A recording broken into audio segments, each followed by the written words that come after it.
Today I will be working on this 2011 BMW X3. It is a crank no start. It was towed in and it was referred by another shop.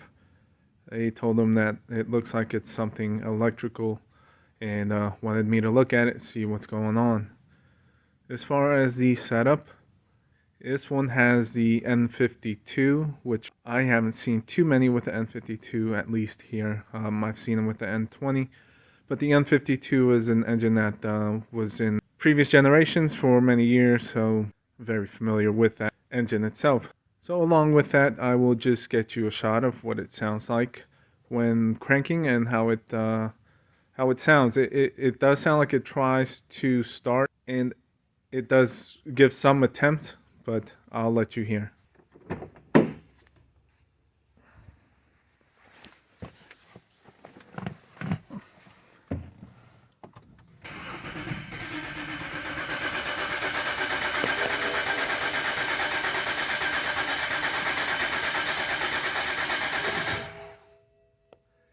And I don't know if you heard there in the initial startup, it kind of had sort of a hiccup noise, and every so often it'll have that. And there is an engine malfunction error message that pops up. Let me see.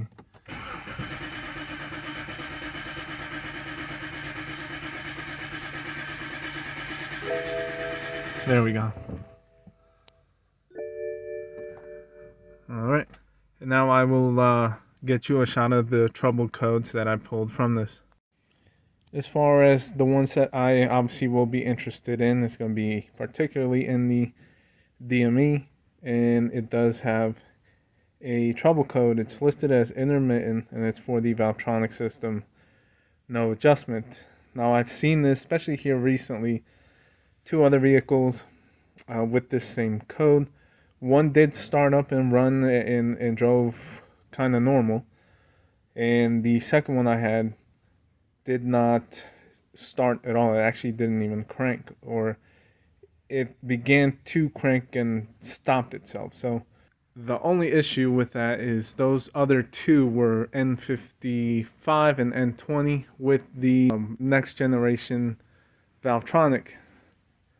This one is the first generation for the inline 6.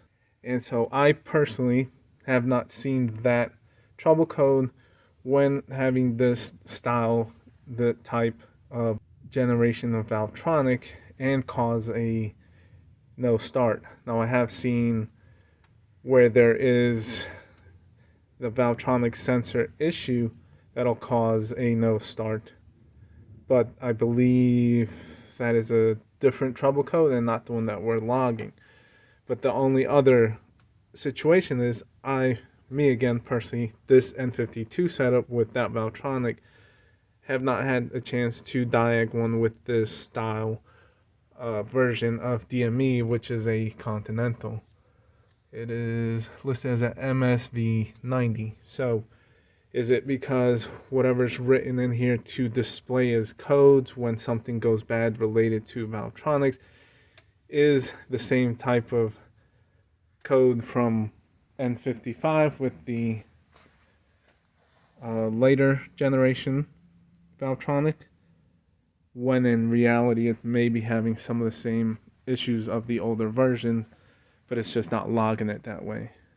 But I don't know even if it's going to be related to Valvetronic as far as not starting. So as far as where I'm going to go right off the bat to try to avoid any rabbit holes or any of that situation, and based by how it cranks with a little bit of a hiccup here and there, I don't know if that's compression hiccup or attempts of firing hiccups, and is it attempts of firing because of timing or whatnot. So right off the bat, I'm going to go with just monitoring cam and crank. I have some known good N52 waveforms, and along with that, I will be doing relative compression with syncing in cylinder 1 ignition. So I will take all of those as we crank it and get an idea of what's going on as far as those areas. Okay, so I cranked it off camera. This is the capture that I've got, and I can break down the channels for you. The purple down here is going to be the relative compression, and you can see a couple of the hiccups when they happened. The yellow that you see periodically, that's ignition 1. This is the crank, and intake cam is in red, and exhaust cam is in green. As far as what we'll look at first quick for some verification is relative compression with the sync, and you can see ignition is striking where you would think it should when timing is correct. So it's at the peak of the humps, so that's a good sign, and there are no low compression cylinders that I am seeing. And then as far as cam crank, and I could pull one up later, but not sure if I will need to, because on these the intake and exhaust have to line up in order for it to be in correct timing as far as cam to cam. I guess I can just verify as far as location with the crank, but probably don't need to, being that ignition is striking at top dead center. So as far as where do I go next is where I'm trying to ponder, because my initial sort of gut was possibly timing, because a lot of the time these do have, or I come across with these having timing issues without any trouble codes. But we can eliminate that. We know we're getting ignition because you see it's striking, and I don't have anything disabled to make it just crank. Obviously, this is how it came in. So with it cranking, turning over, cam crank correlation correct, ignition striking when it should, I want to see what's keeping it from running. So next, I think I am going to go ahead and check fuel. Possibly just for giggles, I will see if I can trace injectors, sync it, add fuel pressure while cranking, and monitor everything to just watch and make sure everything is there while it's cranking to get the engine to run, or to see what is missing and keeping it from running. So just to clarify, if anyone was questioning, I will show you and compare the crank signal in relation to the cams. So I am going to pick this point here to compare. Now this is the capture from the one that we are currently working on, and I will count 1, 2, 3, 4, 5, 6, 7, 8, 9, 10, 11, 12, 13, 14, and the cam rises after 14, so just before the 15th tooth, and compare that with, this is a known good from an 07. This one is crank no start that I disabled on purpose to get this reading. So again, 1, 2, 3, 4, 5, 6, 7, 8, 9, 10, 11, 12, 13, 14, and 15. So with the uprise is just before the 15th. So the cam crank correlation is correct. It is in time. We can cross that off the list. So just quickly, this is just how I do it. I take a lot of scrap paper and make my notes when I'm diagnosing, because I go through a list of stuff, and there's my DME right there, front of the vehicle. It was just to be able to find the connectors and the for the cam crank. Now that I'm going to look for the injectors, here's the diagram, and they do not have a shared power feed. They are just individually controlled on both the power side and the ground side by the DME itself. So that means I can't go to a fuse, put an amp clamp, and get all injectors just to see where they're at when cranking, as far as when they're being pulsed. So my idea is to go to that connector, which it's 6006, and grab the wires from, luckily they go in order, so 13, 14, 15, 16, 17, 18. All those are the power feeds, and they are all in white. WS is white in German. And here are your control side. So I can take and sync on this end. I can put my clamp on the harness around all of these to get the power feeds for all of them. I want to see them being pulsed when cranking and be able to sync it and see what the pressure is also simultaneously in the rail while all of this is going on. So I bring that up because that's connector 6006. And again, back to my wonderful drawing, this is how I ended up doing. So these are, it's 6003 to 456, and so we are going to go and tap into there to look for the injectors, which I've already unplugged, and you can see the all the white on there, so it'll be easy enough to find all the power feeds and go from there. Okay, so I'm all set up now. I've added here's the sync for injector number 1. I've got all the power feeds clamped on there, and then I'm tapped in to check fuel pressure, and I've got the scope all ready along with the pre-existing channels I was monitoring. Crank it over, see what that looks like.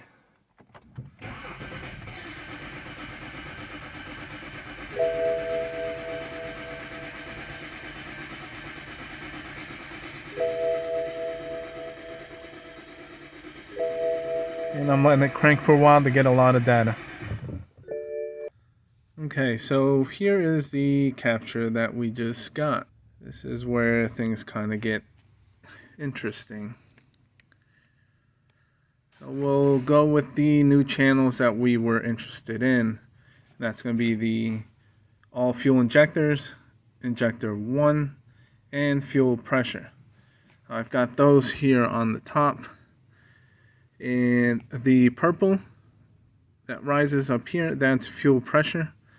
That blue there is injector 1 sync, and behind that is the amps, which I will show you there. So first off, just to get an average number of the fuel pressure, looks like right about 75 psi, and you can tell it comes up right away and it holds steady during the whole cranking, and then it drops off just a little bit. It doesn't bleed off all the way. Number 1, we have fuel pressure. There's fuel pressure in the rail. There is 75 psi worth of pressure, fuel pressure in the rail. Now here in the blue, the whole time cranking, we know we are seeing injector 1 being pulsed that whole time. And here on the top in the gray, multiple amperage peaks from all other injectors being pulsed as well.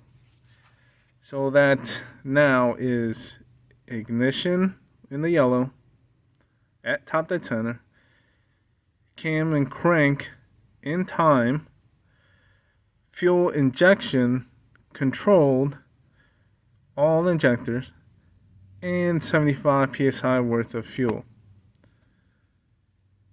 And we still are not able to run. As far as just something that I've noticed on this particular capture or vehicle, and I don't know if I'm happy with it yet or not, because I don't know where this is going to lead. But if you can see here in the purple, we've got the peaks. Now it's not abnormal to have pulses and peaks during cranking or running in the fuel pressure reading. That is how you can tell when injectors are flowing and moving fuel. It's not going to stay steady if your sensor and stuff can pick it up with enough detail to see injector pulsing. And there are your other ones. So here's 1, 2, 3, 4, 5, 6, back to 1. So all injectors firing. There is number 1. And there are, see, 1, 2, 3, 4, 5, 6. Whichever, if you count on the top or bottom, there's 6 pulses in the fuel pressure rail.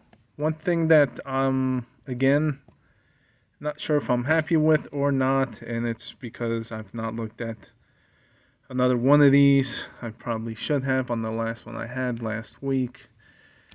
But this, if you see this rise in fuel pressure, and it's a small rise compared to that high rise, but it's consistent and continuous, and it's not 100% exactly, well, as far as the timing of when things are happening with when fuel injectors are opening.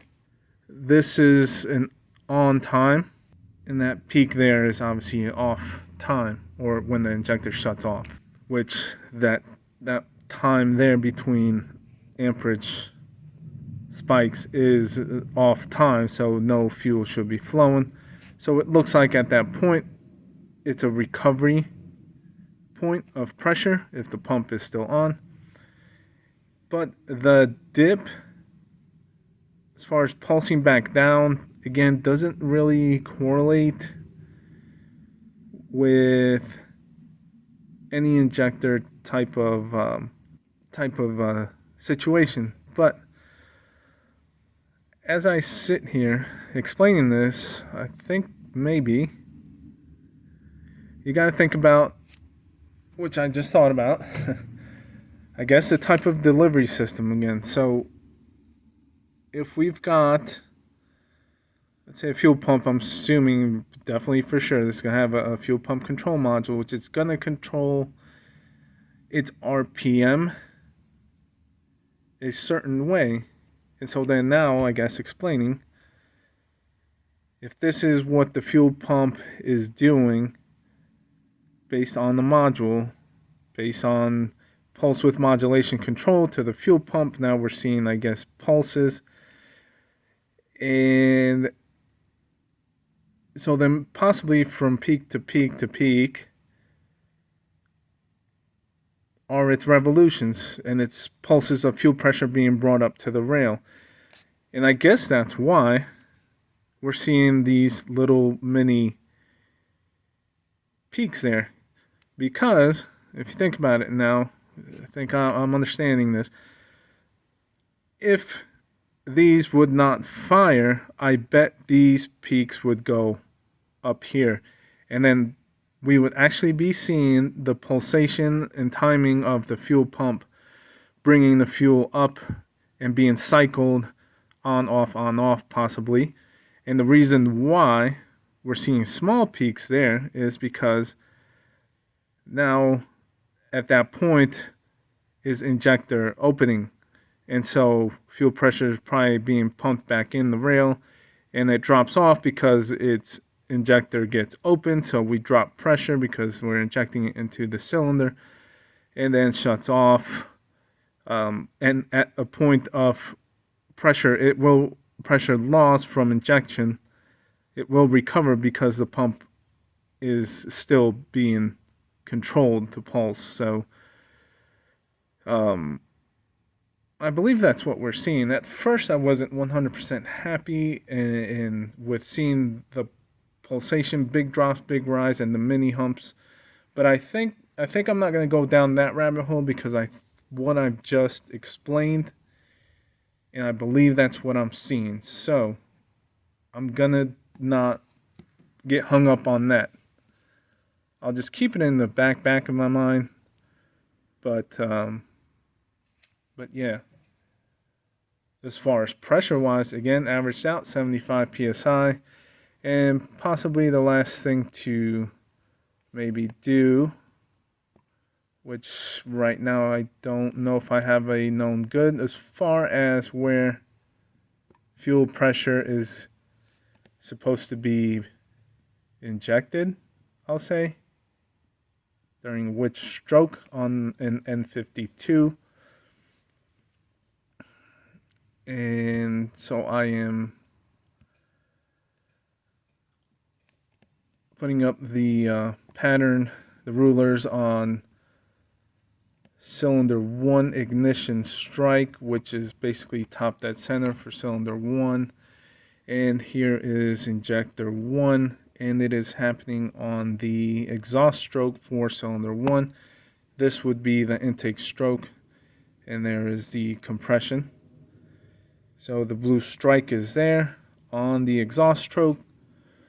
So whether that's supposed to be there or not, I don't know. I could probably venture to say that it is, based on where ignition's striking and that cam and crank correlation is in the right spot. So where do we go from here?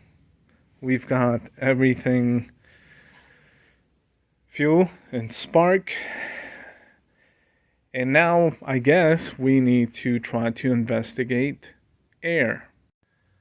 Okay, so I wanted to look and see what the intake was doing, basically see if I can get some intake waveform pulses while cranking, just to see what that looks like. So I actually tapped into in the back.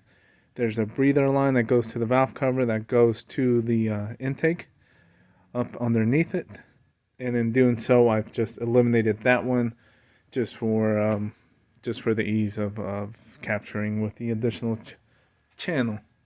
So I am running. Crank it. Let's see if we get any intake pulls.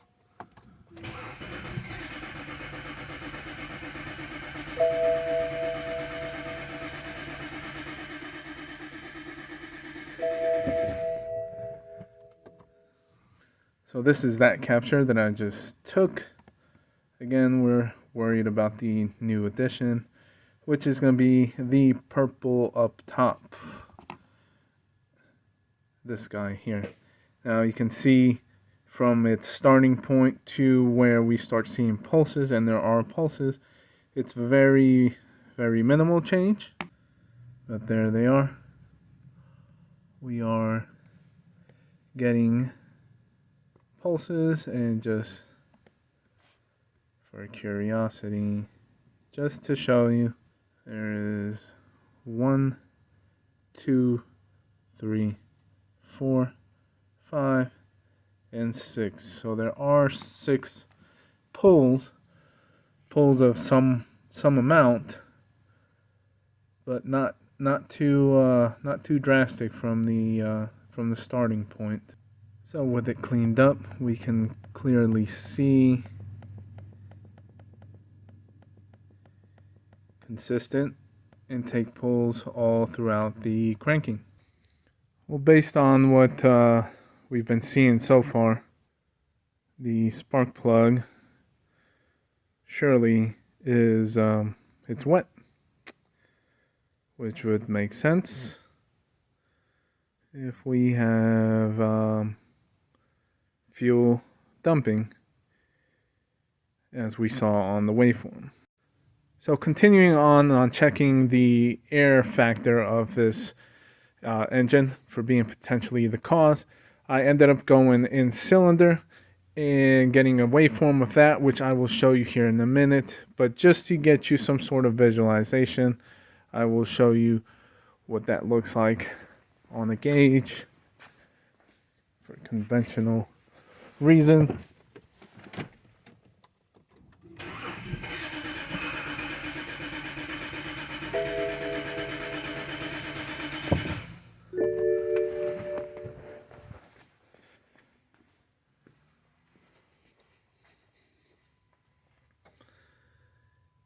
And we are just, looks like at right at about 115 psi. So I believe that is where our issue is going to be. It's going to be air related, and I will show you on the waveform. Okay, so here's that waveform,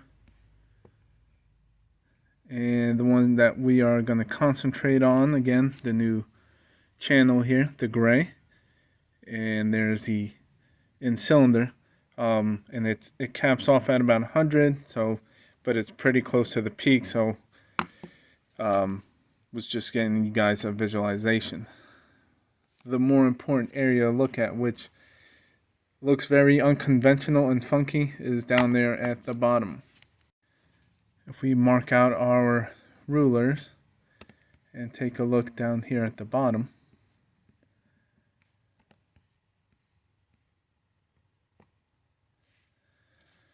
these are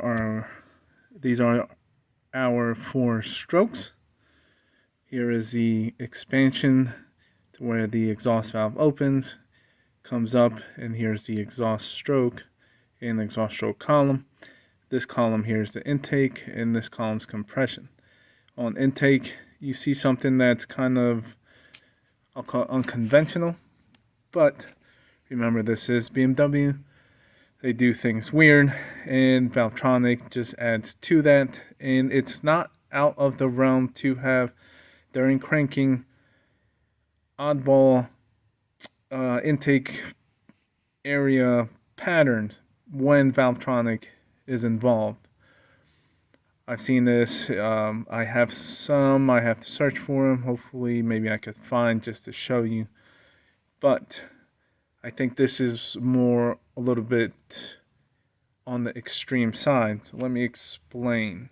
If you remember, the intake pulls that we measured were pretty much very minimal, close to atmospheric pressure. So, but I know with other engines and stuff that I've done or captured, having very minimal is not always a what's called a bad sign.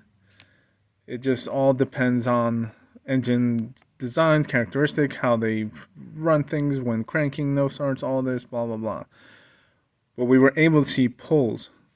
So very minimal in vacuum as far as the pulls go. If you look at the intake pattern of the in cylinder, what the pressure was doing inside the chamber and the cylinder, it has a great amount of pull to get you a figure. It's about, let's call that 12 minus 12 psi.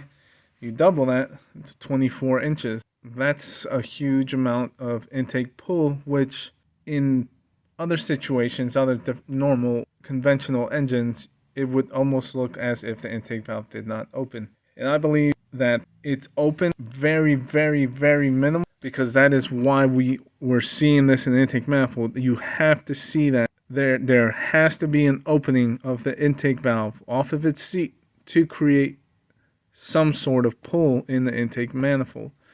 So I believe it's open very, very, very, very minimal, because that would describe a crazy deep vacuum pull in the chamber. Very minimal pull because the valve's barely open, but a great, great pull because it's sucking within a restricted cylinder. So we're pulling deep vacuum. And then I believe the Valvetronic, or the lobe, goes through its deal, its shape, I guess, and creates its pattern. When the piston starts to compress, here is 0 psi. This is atmosphere. From here to here, we are compressing negative pressure before we even get to positive pressure. Let's get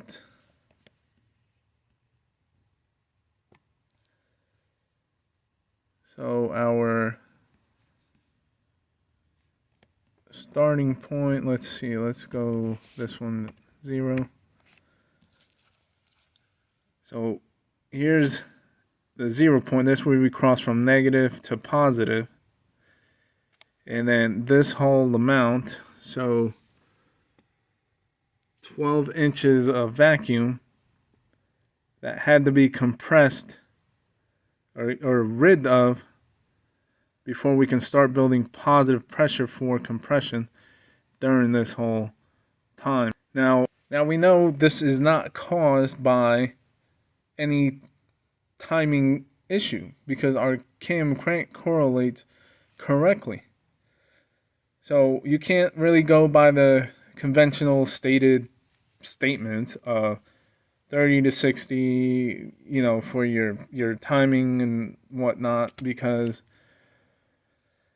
it could probably throw you off if we didn't know that the cam and crank were good. For example,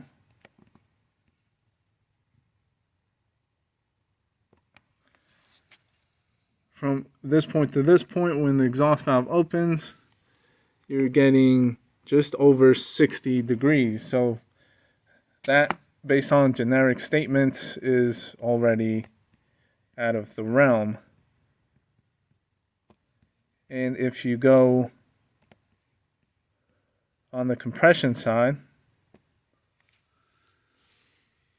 let's say there, it could probably move over, but splitting here. So we're at 16 degrees after. That's nowhere near any of the stated statements. Again, this is only because you're dealing with oddball, complicated, sophisticated engine setups that control intake in different normal ways. So knowing that we have good cam crank correlations, we know this isn't caused from bad timing or incorrect timing. But I believe we have an air control issue that is causing this engine to not start. So again, we kind of wrap around to the beginning with the Valvetronic code. Yes, I had seen it before, create a no start situation or even a no crank, and it be all related to Valvetronic. But being that it's a new DME version and stuff for me on this Valvetronic type situation, I wanted to just see if there was something else missing, like air, fuel, spark. So now that fuel and spark, timing, everything is there. Again, we have what looks like an air control issue based on Valvetronic issue based on trouble code.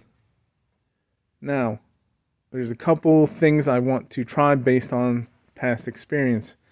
One is experience with this generation Valvetronic in an N52, situations I've run into in the past. The other is another situation with that trouble code that I want to try.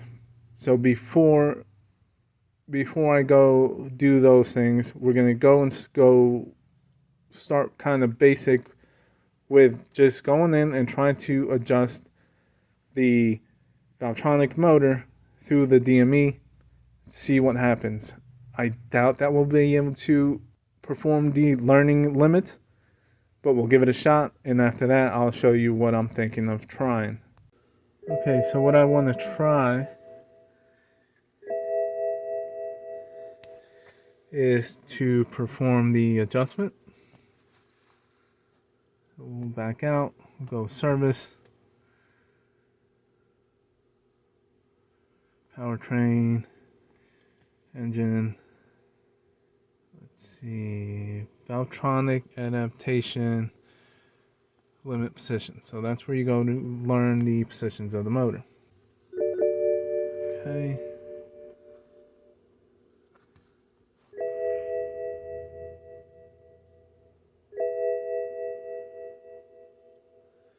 Flux is completed with false. Now, you didn't hear it, but I heard the motor attempt to move, and it's supposed to move in two directions for its full travel. One end till it stops and travel the other way till it stops. So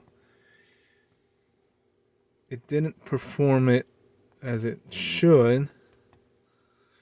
Let's see if there's any new trouble codes, but I doubt it. Okay, so there is. And that code comes when it can't complete its adjustment procedure. So, and I bet this code won't clear just from past experience. So, watch. I don't know if you heard that buzzing, but let's reread it. That code will not clear. This is based on my experience of the few that I just had recently. And until then, I bet it is going to be all related to this. So we are not able to perform adjustments. We cannot get rid of this code. And the Valvetronic motor cannot move to its full travels in both ways. So on this generation N52, there is a little trick that I learned once before. So you pop the oil cap, and there on the shaft, if you see the springs, but then there's a shaft down there, and see the numbers that are stamped on the left of that shaft. If that is not pointing straight up, it's in a not correct or well position, and it'll put it in a place where it won't start, it won't run. So that kind of confirms more of Valvetronic eccentric shaft being in a incorrect position, which probably could be causing the air issue that we saw on the end cylinder. Okay, so just keep an eye on that shaft and listen.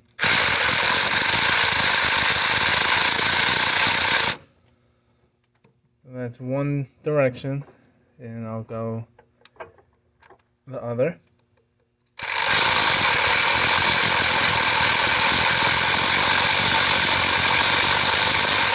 There's no movement from that shaft.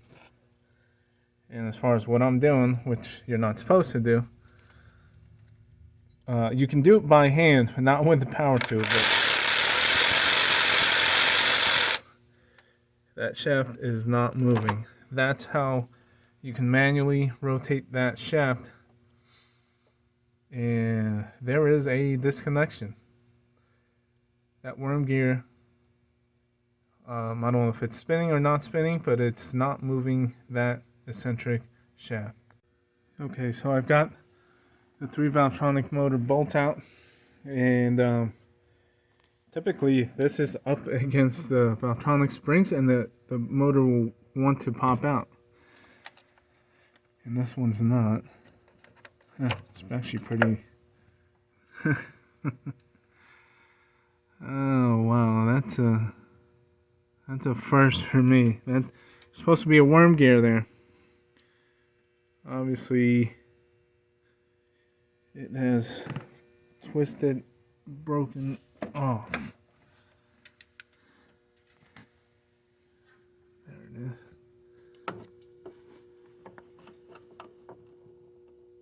There's the rest of it. Now something's... Either the shaft is binding and broke the motor, or for some reason the motor just broke. But actually, looking at that, that's the wrong end of the shaft. That's not the broken piece. Huh. I'll see if I can get that out. Okay, so there is the 2-piece one. I actually have a spare good one there, but I wanted to show you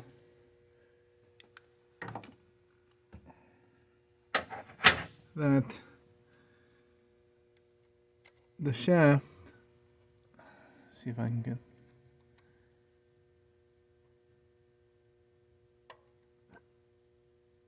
See, I can rotate it. That tells me the shaft is not the problem. It's not bound up. Okay, so there's the shaft. I've got the new Valvetronic, or the new used Valvetronic motor in. Just pay attention to that shaft.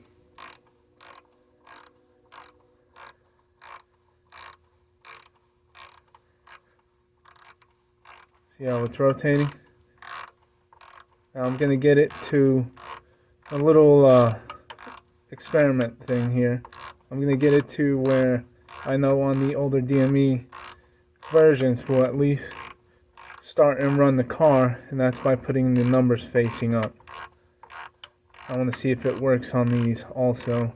If not, we'll probably have to do the learning limit position through the DME. So I've got the Valvetronic motor unplugged because I don't want it to move the shaft.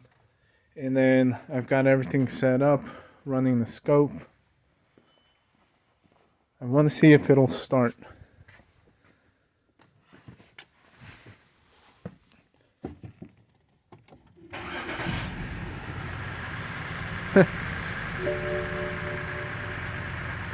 And then it's running. Alright, so that is still set up like the old DME, where it's got everything to do with the eccentric shaft position. So I've got the coils all unplugged. I now want to create a crank no start. The Valvetronic motor is still unplugged because I don't want the DME adjusting it. We'll calibrate it after all this, but I want to just experiment wise for data, basically before and after. So I want an after waveform of all the pressures with the camshaft, eccentric shaft, creating a different lift and seeing what that looks like. And I've even added back the relative compression to see if that amperage level also changes. We'll do crank no start on this.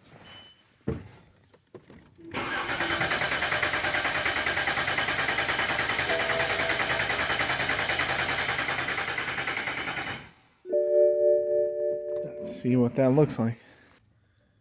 Okay, so a couple of things to compare between the before and after. So again, this one here is the one, the first capture when the motor was faulty. This here is the crank no start with the eccentric shaft in the correct, or a good starting position. Clearly, big differences in the profile, especially on the intake. If we zoom in now, and one of the things to look at is the level of intake pull. This one was in the 4 and change. This one is high 8s, just like the high 4. So almost double as far as the vacuum level that the intake pulls reach. But now we'll talk about the main thing that stands out. Is that this profile here. We will get a measurement. So that one is -8, so about 16 inches. And again, this one was, I believe, what, 12 or so, about 24. Yeah, so in that realm. So there's differences there. But the thing that I want to point out, and I actually misspoke because I just realized what is going on, and we'll take a look here. So, because we have a better profile picture of the intake pulls. Now, on the intake manifold pulls, when that starts to travel down, is when this change occurred. So this tells me at this point the intake valve lifted off its seat and opened, which is why it lost vacuum here and created vacuum here. This vacuum was introduced into the manifold, which brought that higher pressure lower into vacuum. And from here on out, the intake valve stays open and crosses over into the compression stroke to where it's still about the same point as before. That hasn't changed. The intake valve closes and compression starts to build up. You can tell that compression is now being built in positive pressure levels, which will give us higher compression pressure because we're not squeezing negative vacuum trying to travel up into positive. So we already know we're going to have higher compression levels. Now here, I misspoke earlier because if you go here at this point, this rounds off, starts to travel down. Now the level of vacuum, again, is less compared to the other capture where vacuum level in the cylinder was less than what this one is. So how does that make sense, or how does that does not make sense? But here I'll explain. Initially I stated that the intake valve must be slightly off of its seat but still creating a restriction causing the pull. That was an incorrect statement because I was under the assumption this pull here was for this cylinder and it was pulling against it, but the valve was slightly off its seat to create a pull. The pull that we're seeing for this cylinder in this intake portion is actually this one here. So the valve is closed. It's not partially open. It is fully closed and opens here at this point. At that point, we have, 24 inches of vacuum. So why is this vacuum level not as deep as the other good running waveform? And that is because the valve closes or begins to close somewhere around this region within its intake stroke column. So for this amount of time, the valve is open and closes here because you see that change of direction still within the piston downward travel column, but you're seeing change of direction there, and then you see a change of pressure there. So that means that valve is closed or just about closed because we lose vacuum.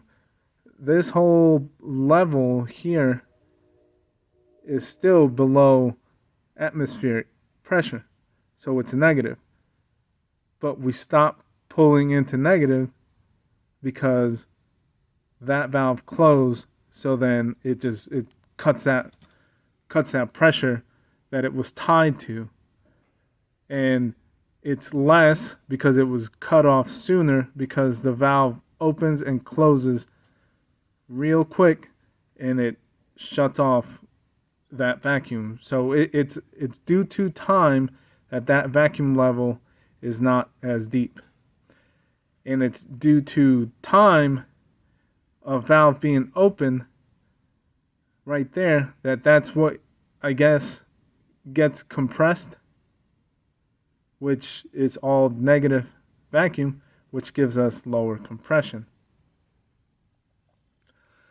So what is causing that? Obviously, we know that's open there and closes there. There was no different profile within the whole intake thing, so this followed and stayed open a long time. The only thing that we physically did was move that eccentric shaft. That eccentric shaft is basically another camshaft that has another lobe on it that has another rocker. And then you have your traditional intake cam that has lobes on it and has a rocker. what we basically saw was a change of basically cam lobe profile and the position that that lobe profile was in before and now. So that is how the Valvetronic creates its small lift or high lift is with a second different lobe, and it moves that lobe to create small lift right there, and then high lift right there. So that's basically what we literally are just seeing is the eccentric camshaft was in a wrong, incorrect position to provide enough air to breathe, to compress, to be able to be ignited and run the engine. This was all due to an air problem. And just to satisfy curiosity,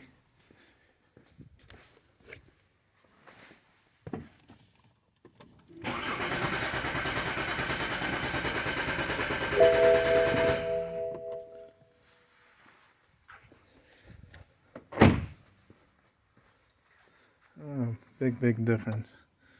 We have 220 now. Big difference. Just to get you sort of a mental picture idea, I wanted to show you kind of what I was talking about. So this is not an N52, so the eccentric shaft profile might be a little bit different, but sort of same concept. So here is your conventional intake cam. Here's your eccentric shaft. There's that gear that the worm gear will move. There is the intermediate lever that gets moved by the eccentric shaft, and there is the regular rocker arm that gets moved by that lever, that gets moved at that point by this conventional intake lobe. So you've got a lobe here and then a lobe here. So this is the intake cam. See how it moves the intermediate lever when the lobe comes around.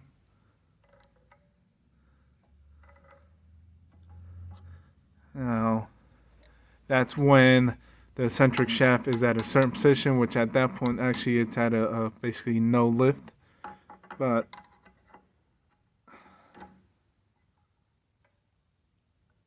if you see when this gets moved,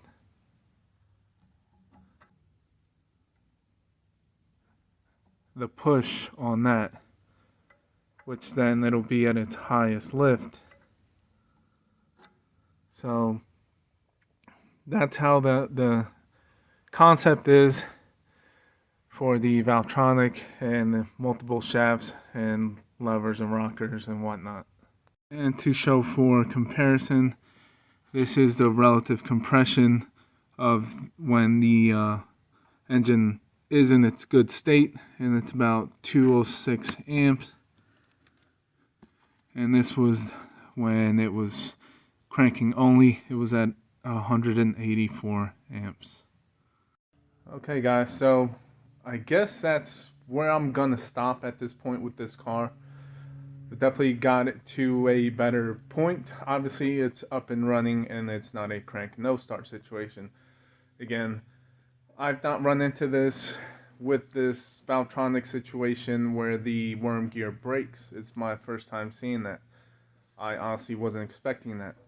The other thing that I wasn't expecting was this N52 in a form with this new DME and the logic behind description on trouble codes with that new version or generation of DMEs, where this description of words for trouble codes is more related to what I'm used to seeing as far as N20, N55 generation Valvetronic issues when they're faulted. I see those descriptions more for that generation of Valvetronic. So I've done many of these N52s, and I've not ever seen that type of descriptive lingo when a Valvetronic failure occurs. So that's part of why I went kind of the long way about it, because I know that these engines are kind of common for timing and just the way that it sounded, but I did realize that we had that Valvetronic trouble code, which in the newer generation, like I say, relates to causing the vehicle to not start. But for me, I wanted to just do some testing, and just knowing that the way it sounded when cranking physically, hearing it, I wanted to see just for myself what was missing, with basics, spark, fuel, timing, so on. And we basically verified a lot of things that we did have and was operational, and went about it in a way where we did not have to waste any money throwing parts at unnecessary things. I'm sure at another place, possibly, they would have been told to replace plugs, coils, so on and so forth, because you can exhaust a lot of things and not find anything wrong. But if you're not testing the way that we did with some knowledge on this engine, you might not understand that some of those things aren't needed. Having known good with the N52 waveforms helped us out determining the timing, then seeing that it was correlated with ignition striking where it was, injection happening the way it was, fuel pressure the way it was, finding out a lot of those things were good. Again, all of these just lead you to the next step to find out what is wrong or what isn't wrong. It finally led us to checking the air side of the system, as a possibility for contributing on this to not start. And something to kind of just point out, if you start off with relative compression and you sync it, you'll get all your humps and you'll get a good correlation with the ignition strike. But, and I've run into this once before with an N20, where the engine sounded decent, the relative compression showed all cylinders relatively close in the pressures, but not knowing that that pressure across the board was not high enough and it was lower than needed for getting the engine to run. The only way on that last one and on this one to find that out is to basically, even with the conventional gauge, check your compression pressure. That's why I knew once I saw it peak close to 100 on the scope that we were going to have an air issue.